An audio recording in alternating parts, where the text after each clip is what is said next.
Brasil, vantagem rubro-negra, que fez 2-0 no jogo de ida. Vamos ver o que essa tela traz de números desse confronto. Porque o Palmeiras tem que reverter isso aí, ó. As duas vitórias da era Abel Ferreira contra o Flamengo, nenhuma das duas teve 2 gols de diferença. Na Libertadores 2021, Palmeiras 2, Flamengo 1. É o jogo da final, do título, né? Obviamente, histórico e marcante para o torcedor alviverde. Na Supercopa do Brasil 2023, outra vitória verde, 4-3 para cima do Flamengo. Mas amanhã, o Palmeiras precisa de 2 gols de diferença para levar a decisão para os pênaltis. Se vencer por 3 ou mais de diferença, aí ele elimina o Flamengo e passa para as quartas de final da Copa do Brasil, professor Celso. Missão difícil contra um adversário fortíssimo que é o Flamengo. Mas não impossível, né, professor? Não impossível, mas é a diferença de gols. Você nota que nas duas vitórias da era Abel sobre o Flamengo, o Palmeiras faz 2 ou mais gols, mas também sofre gols. E tem sempre essa questão, quando está nessa situação, todo mundo fala, se fizer um gol no começo, cada jogo é um jogo. A gente já viu casos em que a diferença é resolvida mais para o fim do jogo. São times que nos últimos confrontos, eles têm se respeitado muito, até muitos desses jogos, com a expectativa de boas partidas, não têm entregado o que a gente espera justamente por isso, são times que se respeitam. Tem o outro lado, tem a questão Flamengo, o Tite, a qualidade que tem o time do Flamengo, a necessidade que o Flamengo não tem, que o Palmeiras tem. O Flamengo não tem necessidade de se expor nessa partida. Tudo isso vai dificultar. Uma coisa é certa, eu espero um Palmeiras bem melhor. O Palmeiras calando a boca dos críticos em relação a rendimento. Resultado, a gente não tem bola de cristal, mas será surpresa se nós tivermos um Palmeiras tão inoperante quanto foi no jogo de ida. Eu acho que isso, é claro, haverá um Palmeiras melhor, né? E haverá um Flamengo também atento para que essa diferença não seja perdida. É isso que pode atrapalhar a vida do Palmeiras. Mas o Palmeiras estava mais incomodado nos últimos dias, justamente pelo que o time não jogou. Se o Palmeiras der uma resposta, eu acho que a vida pode continuar relativamente tranquila para os próximos desafios, mesmo que a classificação não venha. O jogo desse nível, ele permite qualquer tipo de resultado. Mas acho o desafio muito complicado, mesmo sendo o Palmeiras do Abel, que é um time cascudo, que é um time acostumado, né, em partidas dessa dimensão, você enfrentar o Flamengo do Tite. Um time muito estável, muito equilibrado. O Flamengo ele tem 7 jogos de vencibilidade dentro do Allianz, né? E não tem perdido dentro do Allianz, mesmo quando preserva até seus principais jogadores. Já jogou com um time misto e conseguiu segurar, às vezes, um Palmeiras até titular. Jogou uma vez com vários garotos, da pandemia, lembra? Né? Sim. Foi onde, da pandemia, né? Onde apareceu o Hugo Souza. E tem uma situação, né? O Palmeiras, para reverter esse resultado, ele vai precisar sair para o jogo. E o Palmeiras do Abel ele tem tido muita dificuldade no momento de propor, de ter mais criatividade, você encontrar um espaço dentro de uma defesa que está bem postada. Eu acho que o Tite, naturalmente... Isso fica mais difícil sem o Estevão? O Estevão é dúvida, né? Fica mais difícil porque acho que a melhor versão do Palmeiras, a mais criativa, foi com o garoto, né? Individualmente ele é, de fato, um impacto enorme para esse time do Palmeiras, né? Um jogador, de fato, muito diferenciado, tanto que já vai para o Chelsea. E a questão é que o Palmeiras ele tem uma dificuldade para jogar com bola e para ser mais criativo, e o Flamengo do Tite já mostrou nessa temporada que ele fica confortável se for necessário se fechar e buscar velocidade. Então, assim, é uma situação assim, de você tentar encaixar um jogo perfeito. Esse Palmeiras recente, o próprio Abel falou sobre isso, não acho que o Flamengo vai ter a postura, por exemplo, do Vitória, que ganhou dentro do Allianz. Mas pode ser uma postura de você buscar mais o contra-ataque. E esse Abel já falou que o time teve falhas nessa temporada no momento da recomposição. Você ficar ligado para você frear o contra-ataque. Você consegue, alguém aqui consegue imaginar o que o Abel pode preparar de diferente? Porque ele tem que fazer o time dele jogar mais. É o que o professor destacou e é o que todo mundo sabe, né? Para ganhar do Flamengo de 2 gols de diferença, é mudança de escalação, é mudança de maneira de jogar, modelo tático. O que dá para imaginar um técnico que é inquieto, que às vezes muda mesmo? Final de Libertadores, ele foi lá e surpreendeu. Ninguém esperava que ele fosse jogar com o Mike do jeito que jogou e deu certo. Foi ou não foi? Jogou com Scarpa na lateral esquerda, não Eu foi? acho que para esse jogo ele vai com o Flaco. Flaco Lopes, você acha? Vai tentar apostar bola aérea, né? Um cara que tem uma outra característica, né? O Rony é um cara que ataca mais o espaço ali, né? Se encaixa mais às vezes quando você quer buscar um contra-ataque. Né? A verdade, Abel, assim, se a gente olhar o que foi o primeiro jogo, o Palmeiras está no lucro, viu? Por ainda estar vivo no confronto, porque era para o Flamengo ter feito um placar mais largo dentro do Maracanã. Eu acho, se for analisar uma possível modificação, e ele faz isso dependendo muito do adversário, eu acho que ele vai apostar mais no Flaco, que tem um pouquinho mais de presença, tem um jogo aéreo, né? Vai buscar muito essa bola aérea ali para tentar reverter. Até porque ele testou o modelo sem o centroavante no primeiro tempo contra o Inter e já não deu certo. Então, teste você faz também para descartar. Eu só destacaria uma possibilidade do Palmeiras, que é a boa bola parada que o Palmeiras tem. Isso tem ajudado o Palmeiras em momentos de sufoco. E, propriamente, o Flamengo também não se sente muito à vontade nessa questão da bola parada. Eu acho que é um diferencial que pode ajudar, mesmo o Palmeiras numa noite menos inspirada, porque o próprio Estevão, tudo bem, ele pode jogar, mas em que condição ele jogará? Não deve ser na melhor condição.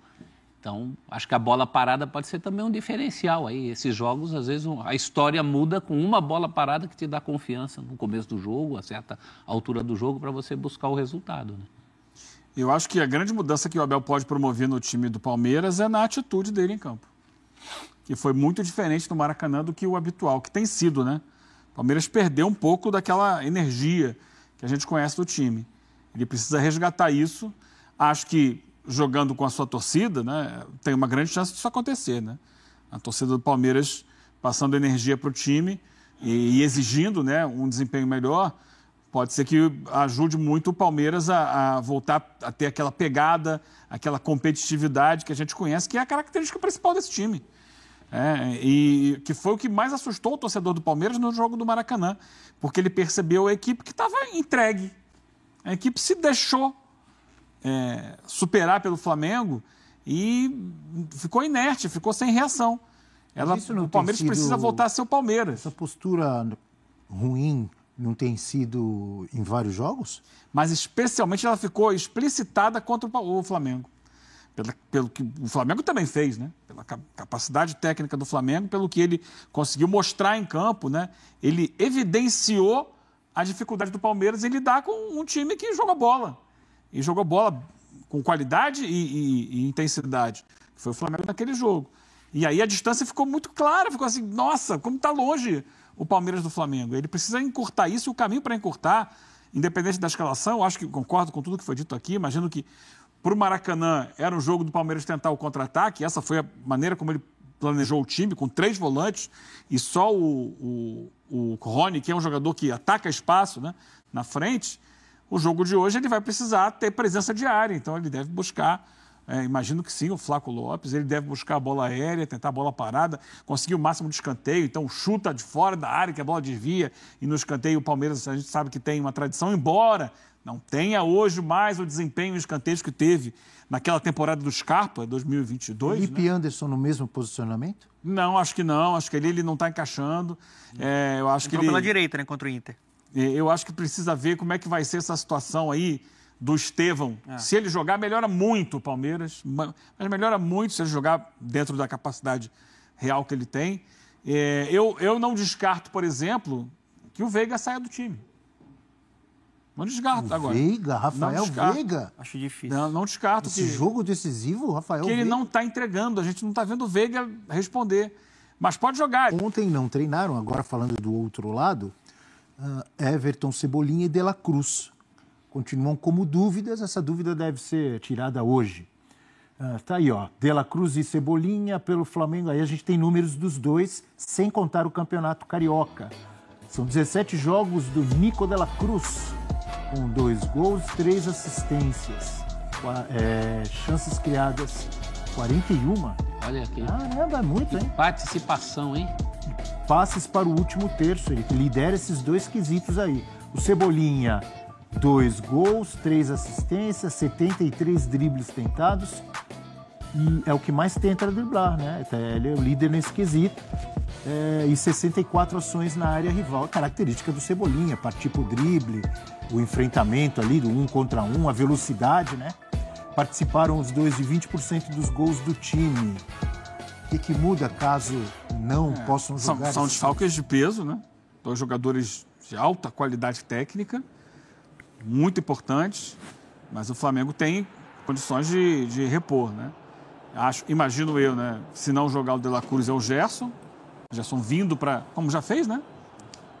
Vindo para jogar por dentro, junto com o Pulgar, e sem o Cebolinha, talvez ele coloque o Bruno Henrique, né? Porque quando você traz o Gerson para o meio, você coloca o Luiz Araújo na direita. Eu acho que ele pode fazer o que ele fez também no Maracanã. Deixar o Gerson mais à direita, bota o Luiz Araújo pro lado esquerdo, e ele foi bem, né, ali substituindo o Cebolinha. Vai ser uma válvula de escape para puxar o contra-ataque. Tem essa opção também de trazer o Gerson para trás. Né? Então, aí eu acho que ele pode reforçar mais o meio. Nessa vaga do De La Cruz. Seria o Pulgar, o Arrascaeta. Pode botar Pulgar e Alan, Pulgar e Léo Ortiz fazendo Talvez o Léo Ortiz, o Alan não vem jogando bem. Eu prefiro o Léo Ortiz também. O Alan não vem jogando bem. O Léo Ortiz seria melhor. Mas também não é um jogador da função. É um quebra-cabeça aí pro time. Não sei se ele botaria o Bruno Henrique. Pensando muito na recomposição. O Bruno Henrique jogou 45 minutos contra o São Paulo. A gente não sabe se porque o Tite ficou insatisfeito com o rendimento dele, que não foi bom de verdade, tá baixo. Ou se de repente estava querendo poupar um pouquinho pensando na quarta-feira. Porque assim, pensando em um Palmeiras que vai buscar o jogo, vai precisar atacar, o Luiz Araújo ele se torna uma peça crucial, porque ele se dedica muito sem a bola, ajuda muito na recomposição. Então ele já vai te ajudar nisso. E além disso, ele consegue ter o fôlego e a energia para ser o cara da velocidade, para ser o cara que vai buscar o contra-ataque. E esse jogo vai pedir muito a transição em velocidade. Então, assim, o Luiz Araújo, para mim, joga.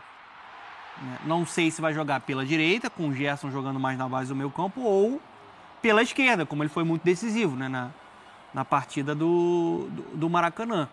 Mas, assim, são 2 desfalques, como o Eugênio falou, consideráveis, porque a gente está falando da melhor versão no Flamengo, tem De La Cruz e Cebolinha. São 2 jogadores cruciais na era Tite. Então, mas durante a Copa América, que não tinha o De La Cruz e o Cebolinha ficou fora um tempo também durante a Copa América por lesão, o Flamengo fez bons jogos também. E é uma época que o Lohan estava em alta. Léo Ortiz jogando, né, como um volante, muito bem também. Ele pode botar o Lohan pela direita também. Acho que não perde muito, não. Diga, professor. A coisa é certa, o Luiz Araújo joga porque é aquele cara que o Tite conta para recompor, ainda mais com uma vantagem grande dessa, né? O Cebolinha é o grande ganho da era Tite, né? Se a gente pensar o que era o Cebolinha para o Flamengo antes de ser treinado pelo Tite. O problema muito, exatamente o problema é a falta de sequência. Com 5 lesões já. E também a gente está falando da possibilidade de Luiz Araújo e Cebolinha, mas pode ser que um deles só não jogue. Sim. O que é uma outra condição muito, já melhora. Muito melhor, né? Principalmente se esse cara for o De La Cruz, né? Eu acho que ele tem melhores opções, melhores soluções para a ausência do Cebolinha do que propriamente para o De La Cruz. Por exemplo, se você tem o Cebolinha, você pode botar o Luiz Araújo na direita, Cebolinha na esquerda, e você traz o Gerson para a base do meio campo. E o Gerson está jogando em todas as funções que ele está exercendo, está jogando demais. Qualidade que ele tem para ditar ritmo, para se apresentar, para jogar, para chegar na frente. Ele é o nome do Flamengo para mim. Apesar do Pedro ser o artilheiro, acho que o jogador que faz esse time funcionar no momento é o Gerson. A forma como ele está se sacrificando, a gente está vendo aquele Gerson versão 2019 Coringa. Marcando uma barbaridade, perdeu, pressiona, né, chamando a responsabilidade, assim. E aí o impacto também benéfico do contato diário com um grande técnico, né? De um cara que conseguiu resgatar a postura também de um Gerson competitivo. Porque o talento ele sempre teve, né? O dom ele sempre teve. E o Jorge Jesus conseguiu fazer isso com ele em 2019 e o Tite conseguindo fazer isso com o Gerson, principalmente nessa temporada. Agora, Abel, só para voltar aqui no Palmeiras antes e colocar a situação. Isso serve para o Flamengo de certa forma, mas o Palmeiras sai em certa desvantagem nisso. Porque essa é uma semana de 2 jogos entre eles. Domingo, 4 da tarde no Maracanã, pelo Brasileirão. Flamengo e Palmeiras. Você imagina, porque semana passada eu vi uma quantidade de críticas da torcida do Palmeiras ao Abel que eu não estou acostumado a ver. Depois da derrota para o Flamengo por 2-0 no Maracanã. Muitas cobranças em relação a ele. Inclusive, a torcida organizada foi lá no CT querendo falar com ele. Né? Torcida organizada do Palmeiras. Mas nas redes sociais, muita gente reclamando também. Palmeiras retranqueiro e tal, etc. Você imagina, eliminado na Copa do Brasil e perde domingo no Maracanã. Seriam 3 fracassos diante do Flamengo, que é o grande rival. É uma crise. Um peso muito grande em cima dele, né? Porque já não é um momento de muito amor. Então, agora, por outro lado também. Pô, mas não se o consigo Flamengo entender for todo eliminado... o trabalho que ele fez até agora. Não pode ter um momento de instabilidade? Claro. O cara não serve mais? Claro, Pode e deve. ter. Pode e ter. deve. Mas eu estou apenas indicando para você que na minha Não estou discutindo percepção... você tem razão. Pela Estou primeira falando vez, do Palmeiras. pela primeira vez eu senti uma cobrança maior do que o de costume em relação ao Abel. Isso. É fato. Então, o clima está diferente, a relação já tem algumas rusgas. E é natural porque você tem muito tempo, né, e há um desgaste. Mas se acontece de ser eliminado e perder no domingo, isso vai ganhar uma proporção muito maior. Por outro lado também.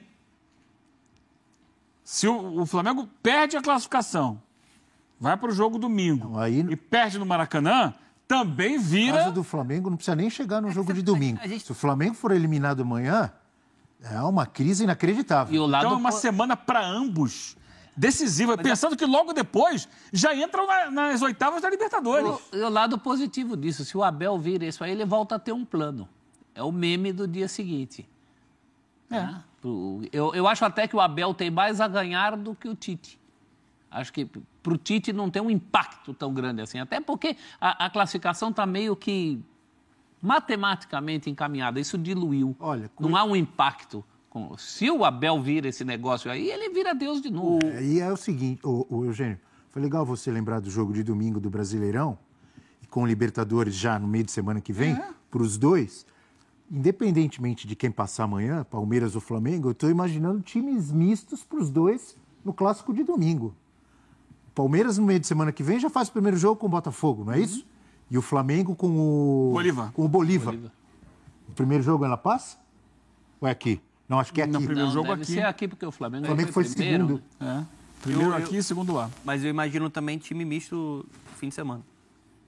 Pela forma como vão precisar focar também nas Copas. Ainda mais depois de uma eliminação de um deles. Mas como time misto, provavelmente de ambos. De ambos. Acho que de ambos. Então, e aí é camisa com camisa. Sim. Tem o mesmo peso. Acho que é de ambos, porque o Flamengo vai precisar fazer o teu resultado no Maracanã, contra o Bolívar, e tá muito afiado na parte física, e o jogo contra o Botafogo pede parte física, técnica apurada, né, parte tática. Vai ser um jogo como a gente viu recentemente no Campeonato Brasileiro.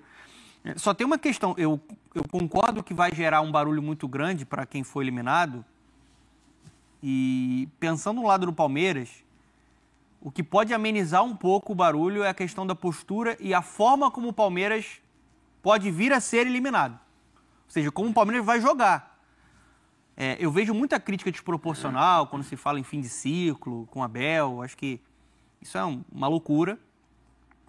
Porque o torcedor do Palmeiras, a verdade é que ele está mal acostumado.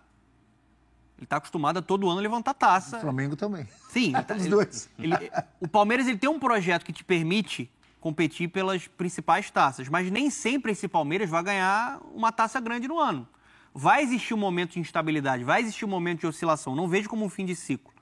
Eu vejo como um momento que o próprio Palmeiras já viveu no ano passado e ele conseguiu encontrar soluções para reconstruir a equipe. Então, falar em fim de ciclo é uma loucura, mas falar e focar em um Palmeiras que tem jogado menos nessa temporada, eu concordo.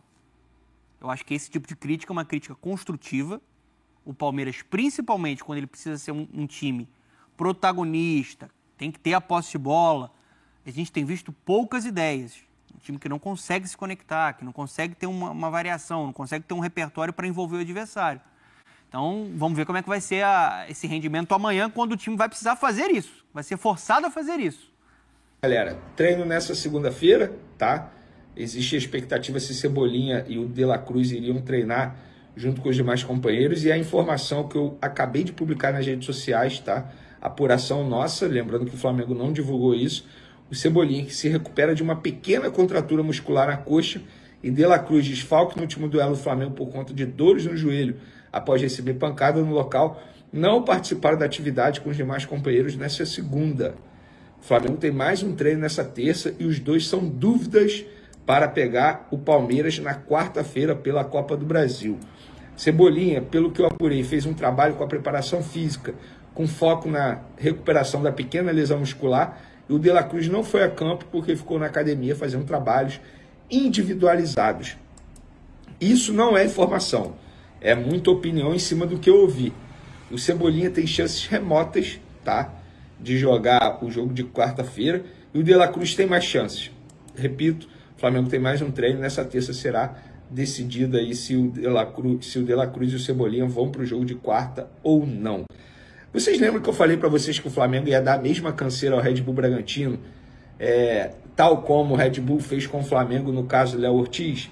Pois é, o Flamengo está fazendo a mesma coisa em relação a ver no Matheus Gonçalves. Uma pessoa do Red Bull Bragantino me disse assim: Vernê, o Flamengo nem responde a gente direito. A negociação continua, a gente tem interesse, mas o Flamengo demora a responder, caminha a passos largos. Ou melhor, passos pequenos, na verdade, né?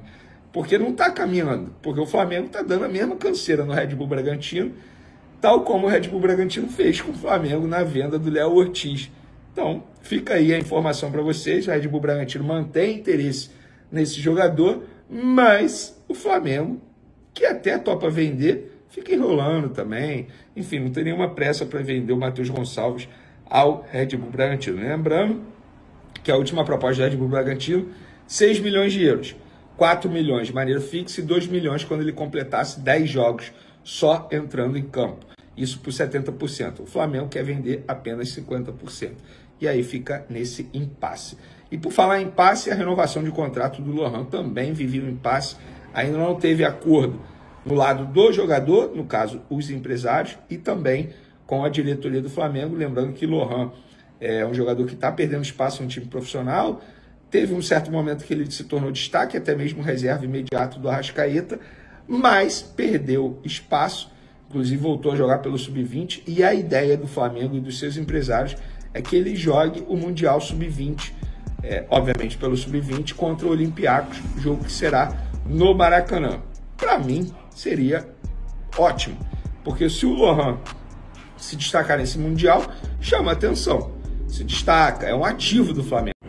É isso aí, meus queridos e minhas queridas. O Zenit da Rússia já deixou bem claro que não quer vender Claudinho. Inclusive, ficaram muito impressionados com a atuação dele nesse início da temporada. O Flamengo realizou o último treino hoje na parte da manhã, com foco total no jogo aí contra o Palmeiras, amanhã pela Copa do Brasil. O elenco do Flamengo embarca no aeroporto hoje, rumo a São Paulo, às 16 horas. A previsão de chegada em São Paulo é às 17 horas. E hoje abriu as vendas dos ingressos para a torcida rubro-negra. Daqui a pouco eu volto com mais informações sobre o nosso time do coração. Saudações.